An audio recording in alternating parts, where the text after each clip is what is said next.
This is what the IDF's defensive posture looked like in Gaza City today. While negotiators were convening in Egypt, Shadi Mansour was digging through the rubble with his bare hands after an airstrike last night. He finally found the body of his 6-year-old son. This is Amir, my son. I had him after 40 years. Is he a member of the resistance? Is he a fighter? All the targets of the Israeli army are children. Since Donald Trump called on Israel to stop bombing Gaza on Friday in order to pave the way for progress on a hostages deal, at least 85 Gazans have been killed. Yesterday, the Israeli government directed the army to pivot away from offensive operations. But today, this clarification. While certain bombings have actually stopped inside of the Gaza Strip, there's no ceasefire in place at this point in time, although there has been this temporary halt in certain bombings.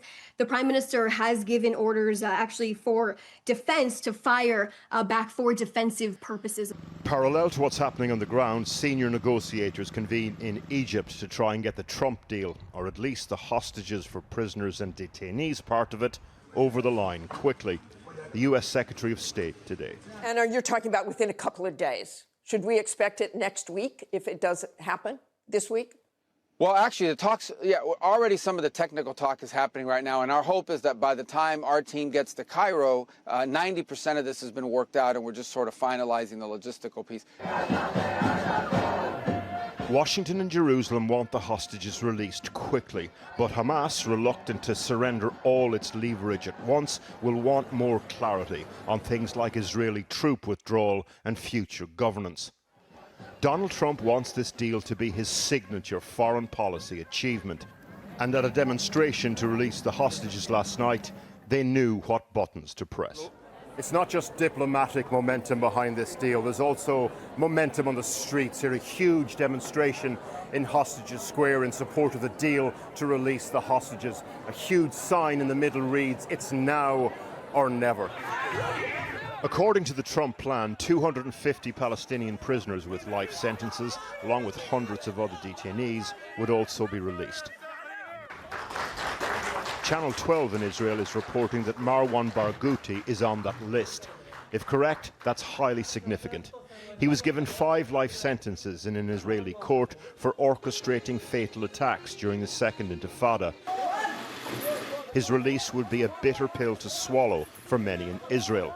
For Palestinians, though, seen as the person who could unify and stabilize the Palestinian political landscape. Tomorrow in Gaza may feel very like today. But what's happening in Egypt could make the coming days some of the region's most consequential since October the 7th, 2 years ago. Well, Porrick joins us live from Tel Aviv now. Porrick, the talks start in earnest tomorrow, but officials have been meeting in Egypt. So give us a sense of where we're at now.